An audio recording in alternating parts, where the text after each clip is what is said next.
د چین ته څنګه ګورئ چې څه به وایي 15 کاله ته؟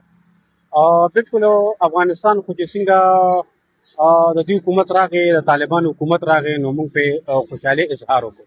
یو خو زموږ د هغې رسم و رواج، د هغې موږ روایات، خبرې اترې، لباس وغیره، دا ټول څونه چې تهذیب څیزونه دي، سیویلایزیشن دی، هغه زموږ کامن دی تقریبا.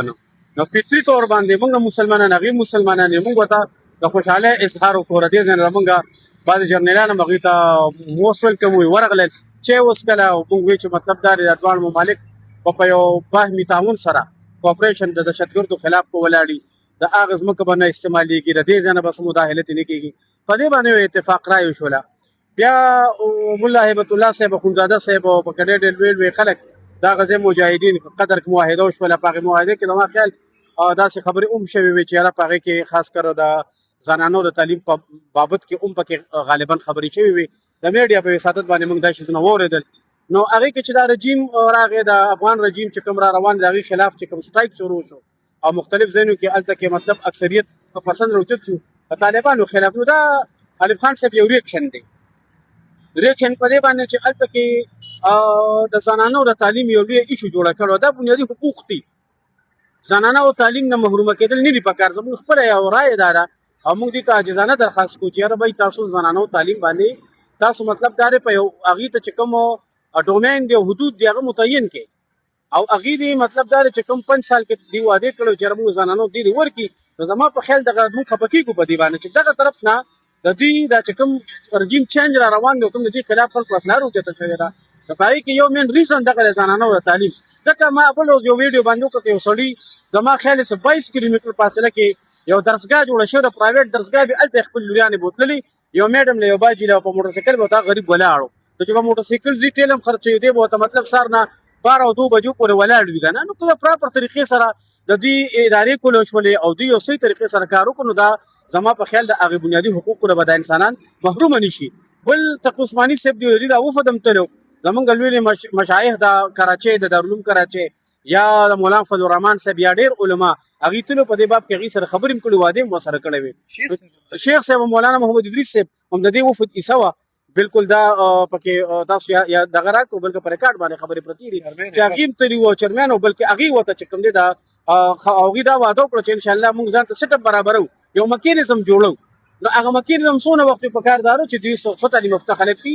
د افغانستان په کابینه کې ښه بهترین انګلیش سپیکر خلک شته پکې موجود دي، هغې تعلیمونه کړي دي. نو په کار داره چې په دغې ماشومانو باندې، جنکو باندې تعلیم وکړي، نو دا مسایل به ختم شي. بیا زموږ د دې صوبې د رویې ته څنګه ګورئ؟ او بیا د ترهګري چې کومه روانه ده، یا افغانان چې دې ملک نه لاړل، خپل ملک ته خو تګ شته.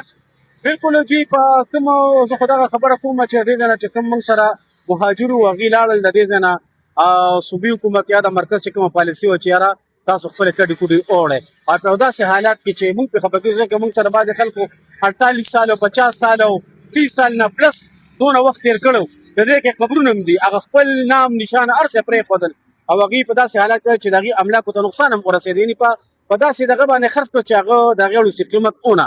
نو تاوان یې موږ هلته کې لاړل، هغې ته مسایل دي ده کې همغه خبره ده چې موږ د دې د وجې نه دا ولیکل چې د هغه ځای نه مطلب دا دی دا لاره بند کړي، او د دهشتګردي را چې کوم مواد راځي یا خلک راځي په مختلفو طریقو سره په باړې کې راځي، یو ځای بل ځای.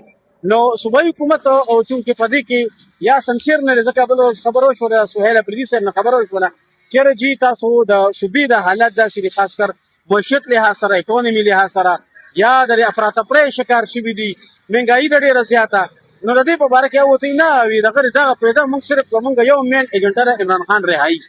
نو زما په خیال دې د عمران خان رهایي کې هم سنجیده نه وي، که چېرې دا کابینه پوره سنجیده وه نو دا دغه به یې شوي وو. بل خبره ده دهشتګردۍ ده، نو دوی د هغې لپاره هم څه نه دي کړی. زما په خیال موږ ته چې څونه رپورټ راغلی یا موږ وینو په میډیا باندې، نو مطلب دا دی دهشتګرد په مختلف جامو کې چې کوم دی په باړه کې هغې ښه روان دي، مطلب هغې خپل اپریشن یې کوي، هغې روان دي، هغه دا یو ښه دغه قایم کړی دی. نو زه یم چې یاره ریاست هغه رټ ولې قایموي نه، تپوس نه شي دغه ټولې چې دا ولې دوی سره دوی څه معاهدې شوي دي، څه خبرې شوي دي، بعضې داسې دي د هغې په ګاډو باندې دوی جنډې ولاړې دي.